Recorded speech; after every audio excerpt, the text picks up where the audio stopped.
Hello and welcome to Loving Out Loud, Learning to Love in a Hate-Filled World, Chapter 11. Title of this chapter is Brian, a superhero and his sidekick. I'm glad you're here. I hope you get some challenges out of this particular lesson. Theme scriptures this week. There's a bit more. It's a longer list of scriptures. I've actually got 4 to share with you, and I want you to take them each in as we have this conversation. So the first one's from Ecclesiastes chapter 4, verses 9 to 12. It says, 2 are better than one, because they have a good return for their labor. If either of them falls down, one can help the other up. But pity anyone who falls and has no one to help them up. Also, if 2 lie down together, they will keep warm. But how can one keep warm alone? Though one may be overpowered, 2 can defend themselves. A cord of 3 strands is not quickly broken. I think this scripture is very clearly teaching that we need one another and that we're there to help one another out. Galatians chapter 6 verse 2 says, carry each other's burdens, and in this way you will fulfill the law of Christ. I think in a previous class we talked about that law of Christ being to love one another, and to love one another the way that Jesus loved them, by washing their feet, by choosing to do something to help someone who needs help. Luke chapter 5 verses 18 to 19. Some men came carrying a paralyzed man on a mat and tried to take him into the house to lay him before Jesus. When they could not find a way to do this because of the crowd, they went up on the roof and lowered him on his mat through the tiles into the middle of the crowd, right in front of Jesus. They made it happen. Sometimes you got to kind of move mountains, I guess, to do this. And in Luke chapter 10, verses 30 to 34 says, a man was going down from Jerusalem to Jericho when he was attacked by robbers. They stripped him of his clothes, beat him, and went away, leaving him half dead. A priest happened to be going down the same road. You would think, it's a priest. In the story, the man is a Jew. This is a priest. He would help him. No, he passed by on the other side. So too a Levite.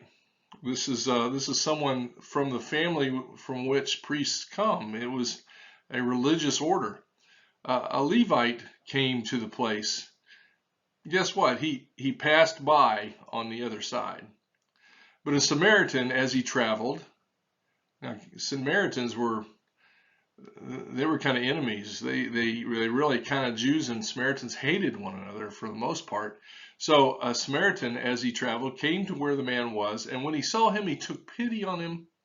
He went to him and bandaged his wounds, pouring oil and wine. Then he put the man on his own donkey, brought him to an inn, and took care of him. He didn't pass by on the other side.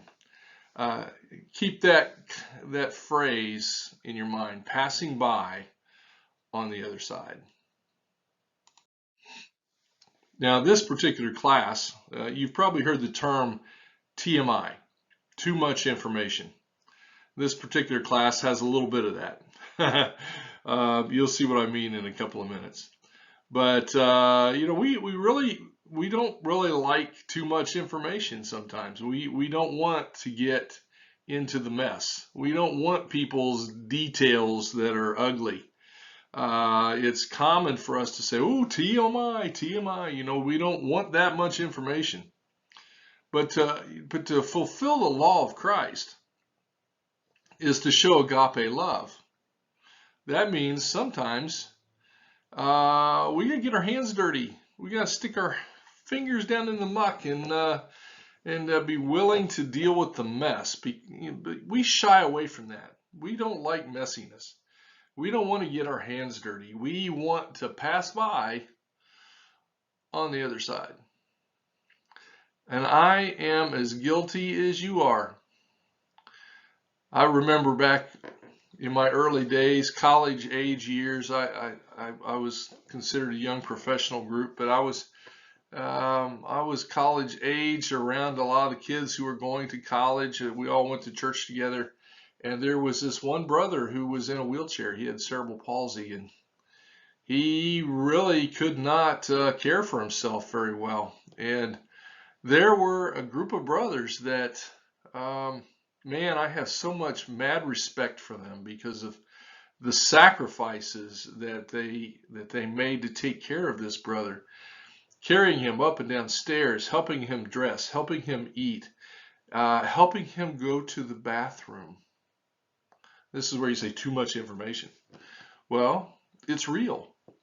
It's real. And frankly, on my next screen, you're going to find out even more too much information. But these guys, they didn't pass by on the other side. They took care of them. Me, on the other hand, as much respect as I have for them, I never found myself volunteering to help them. I did pass by on the other side. And I think, as we think about this topic, I think we've got to think about the homeless. How often do we cross the street to avoid a homeless person? Do we get as far away from a homeless man on a park bench as we can? How about the hungry? Do we kind of blind ourselves to the people who are hungry in our society? How about people with struggling marriages? That couple that fights all the time. Do we avoid that couple until they get their act together? There's all kinds of people with issues. This world is messy, and it's full of messy people, and every one of those messy people is loved by God. And are we passing by on the other side because maybe we're afraid? Or maybe we don't want to get involved. We don't know if we have what it takes to see it through and to help someone actually solve their problem. Regardless of the reason, we're like that priest and that Levite. Oftentimes, not all of us, and not all the time, but oftentimes, we're like that priest and Levite passing by on the other side. But I'm going to tell you a story about a time where that really did not become an option for me. Now, on the previous screen, you saw a young man in a wheelchair. That's not the same young man that I knew back in college. This was a stock picture from PowerPoint. But this picture on this screen of this bathroom stall, it is the actual bathroom stall for the situation I'm about to tell you about. So it was a Sunday morning. I was teaching a class. I think it was a teen class. And so I'd gotten there early because I had to set some things up and get prepared for the class. And I had dropped my material in the classroom, and I thought I'm going to duck into the restroom really quick and take care of a need I had. We all have them. I was going to duck in there, take care of my need, and then duck back out, get up to the class. All would be well. Well, I got in there, and I stepped up to, I'm in the men's room, so I stepped up to the urinal, and all of a sudden I hear a mumble. Someone mumbled something. And the thing you got to know is when I walked in, I had caught a really heavy odor, which is not unusual in a bathroom, but I caught a heavy odor, and so I thought I need to take care of this quickly and get out of here because this is, it smells. But I heard this mumble. I didn't understand it, so I said, "What's that?" And so the voice said, "I need help." I heard that, understood that, and I also recognized the voice. It belonged to an elderly gentleman from the church, someone who did not get around very well. And so I stepped around, and he was in this bathroom stall, and I said, what do you need? And as soon as I looked in, I didn't really need him to tell me what he needed. He'd had a terrible intestinal issue, and he was messed badly all on himself and on his clothes, his pants, his underwear. It was awful. It was absolutely terrible. And it was still early. There weren't that many people there. I'm in the bathroom alone. I can't just abandon him. I can't walk on the other side and walk out until someone else with a better heart came in. I had to act. But I also recognized this was a bit much for me to be able to handle on my own. So I said, I'm going to need to go get some help. So hang in there, just hold on, I'll be right back. And I stepped out and I found my friend Brian, because there was no passing by on the other side this time. So Brian, my friend Brian, he was my superhero that day. He leapt into action. I told him what was going on, what the situation was in the bathroom. He immediately headed toward the bathroom with me. I explained it on the way. Now I got to tell you, it got tougher for me the second time. When I walked back in there the second time, fully meaning to assist in whatever way I could, all of a sudden my gag reflex was out of control. I could not control my gag reflex. I could not keep it in check. But Brian held it together. And I became Brian's sidekick. I became his assistant. So whatever Brian needed, I took care of. He sent me looking for paper towels and things to help clean up. I went and got that for him. He sent me looking for something for the man to put on because his clothes were ruined or soiled.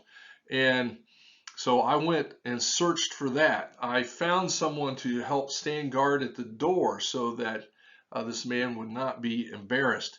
One of the trips when I went out, I was looking for clothes, and when I came back, Brian was actually taking the man's soiled clothes and rinsing them out in the sink. And I'm just the whole time I'm flabbergasted, and every time I step in there, I'm having issues with this gag reflex, and I couldn't control it, but I kept trying to do everything I could to help. Eventually, we got the man, or Brian got the man cleaned up as much as he could, but he couldn't put his clothes back on. They were beyond wearable. And we couldn't find anything at the church building for him to wear. So Brian, at that point, decided, my house is not that far away. I'm going to go to my house and find him some of my clothes and bring them back so he can put them on and have something to wear to get out of this bathroom.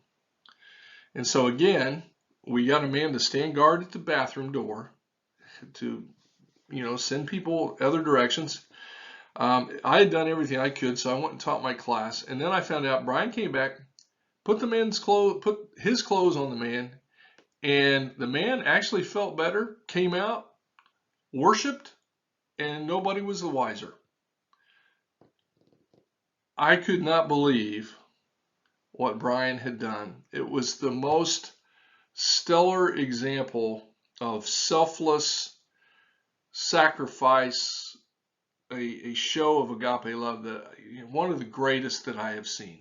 And Brian, I don't know if you'll ever see this episode, but you totally blew my mind that day. And I want to thank you for what you did for him. Now, here's some points I want to make to drive this home. I didn't have what it took that day. I didn't have the control over my gag reflexes. I didn't have a really good feel for how to handle the situation. But I didn't walk away leaving that man in a lurch. I didn't leave him sitting in his mess. I took action. I found help.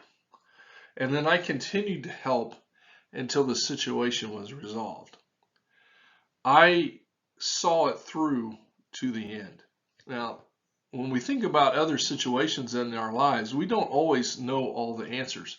We don't always know how to solve someone's problem. But if we can help them find the resource, if we can help get them connected, if we have physical ability to do something to help them, we need to jump in and do what we can. Be a superhero for someone else in need. Now, I want to tell you, when I was writing this book and I was thinking about this chapter, there are people that would read the chapter and know this man. And I was concerned that he might be embarrassed. I might be, if it had happened to me. So before I published, before it was all finished, I took a copy of my book and I gave it to him, a manuscript, and I particularly asked him to read this chapter. I wanted to make sure it was okay with him before I shared it. And yeah, he gave it back to me the next week, and he just absolutely loved it. And he said, yeah, absolutely, you can share this story. If it helps other people, then that's awesome.